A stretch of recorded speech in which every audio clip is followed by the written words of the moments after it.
guys, assalamu alaikum, it's Jenny. Welcome back to my channel and welcome back to my kitchen. We're going to be doing a couple of sweets videos from today, just a few. And in today's video we're going to be doing some gulab jamoon or fat kurma. Now I know gulab jamoon is actually referred to as rasgulla, but we call it gulab jamoon in Trinidad. So I'm just going to be calling it gulab jamoon or fat kurma throughout this video.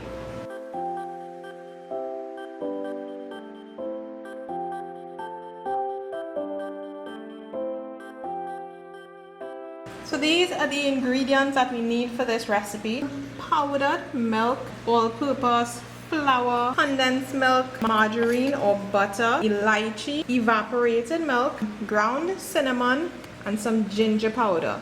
And for the stuffed gulab jamun, we're going to be using some dates, seedless dates, and we're actually going to be stuffing the date with the almond. And then we're going to be stuffing the gulab jamun with this.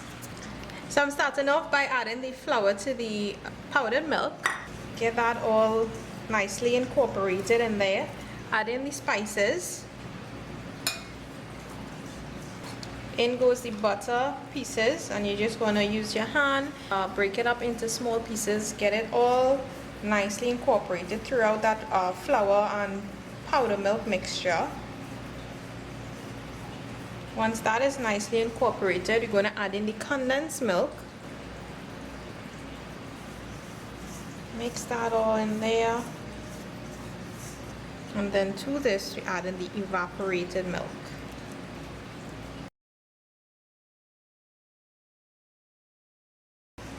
So you want to try to get it all together. No kneading is necessary per se. You just want to try to get that all in one ball, and if it's a little sticky, that's fine. Alright, so once it's all nicely held together there, we're just going to set this aside for about 5 minutes, 10 minutes max. We're going to cover it with a damp cloth. A damp paper towel should work fine, and we're just going to let it set just for that few minutes.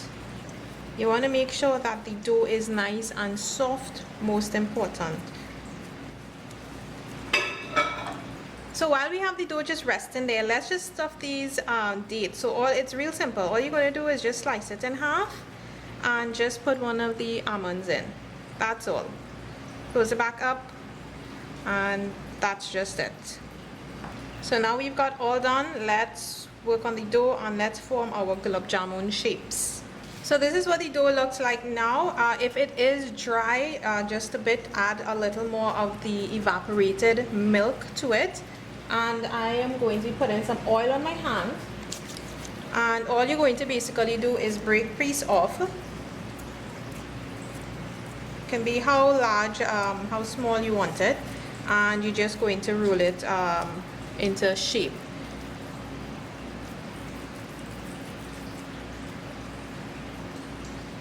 Try to get it as smooth as possible with no cracks in it, as it will open out when you put it into the oil.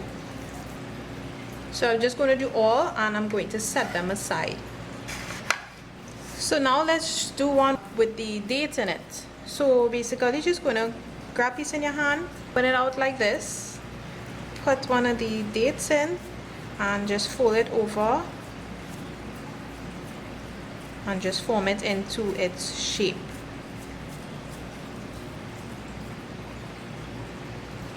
So we're almost finished. Going to put the oil to heat in the meantime, and then we're just going to fry these, and then it's on to the next step.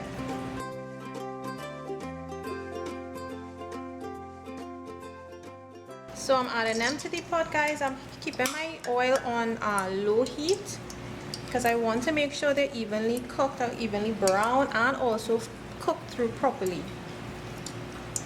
So I'm not going to overcrowd the pot. This is all I'm going to add in there. And you want to keep turning it too, so that it gets that even color.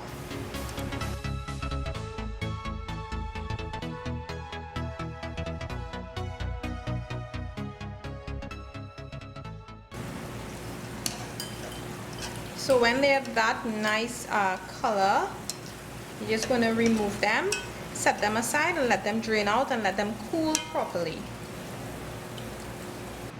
This is what they look like once we finished frying them. This is a nice color, and then we're going to go on to the next step once these are all properly cooled.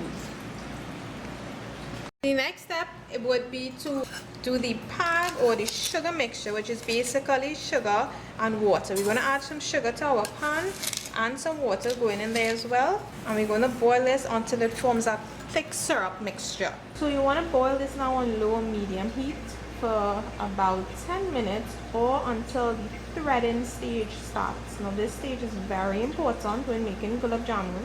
The threading stage basically is when you dip your spoon in that sugar mixture, and when you lift it out, you see that thin thread from the spoon to the mixture. Kind of looks like a spider web. So once you've got this step down, you're going to transfer the pag across to the gulab jamun or the fat kurma.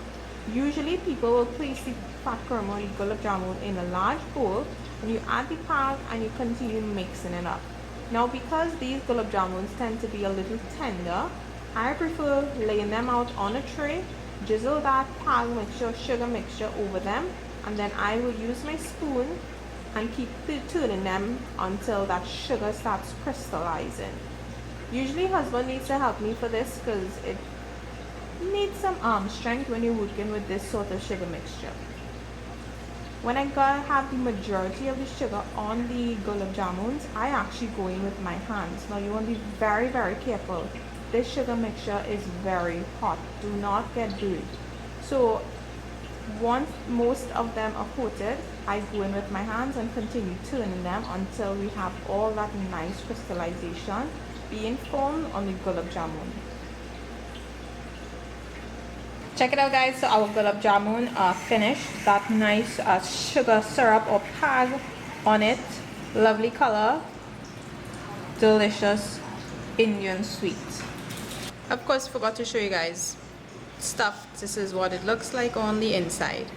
Hope you guys enjoyed this video. We've got our gulab jamun all finished, and we know we have a couple of things to talk about when it comes to this particular Indian sweet. Let's talk about the pag or the sugar mixture first of all.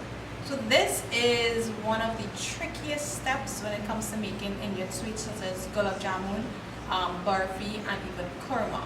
That step in the recipe can actually throw off your entire thing, and it has happened to me countless times, but guess what? It's totally fine.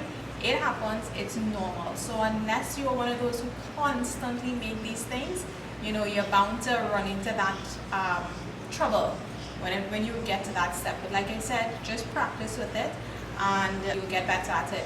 Something else to note, very important, the oil. Do not let your oil get too hot. You're going to get dark on the outside, fat kurma, gulab jamun, and uncooked inside, and you definitely don't want that. So I kept my heat on low and kept turning the gulab jamun so that it can evenly get that nice even brown color throughout. If you leave it on one side too long, you're going to find that side getting dark and the other sides will not get the golden brown color it should ideally have. One more thing to note as well, the dough, when you do knead your dough, when you do put your dough to set aside, make sure that it's soft. You don't want it to be too dry. If it does get dry, just add some of the evaporated milk to it so it can get moist and it can be soft when you're ready to roll it out. The oil helps when you put it on your palms to roll it out smooth and ensure that it's smooth. If it does have cracks on it, sometimes it can crack open in the oil, and you don't really want that to happen. So I hope you try out this recipe. Let me know how different your gulab jamun is. Remember the spice level on it so you can adjust that and add more or add less if you like.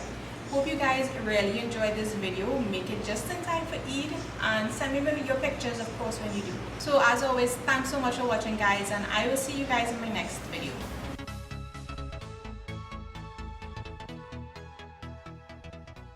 So you would have seen the photo of the not so properly done gulab jamun, and if you're looking to do something with it instead of wasting it, you can make one of these gulab jamun pudding. Actually, pretty good stuff.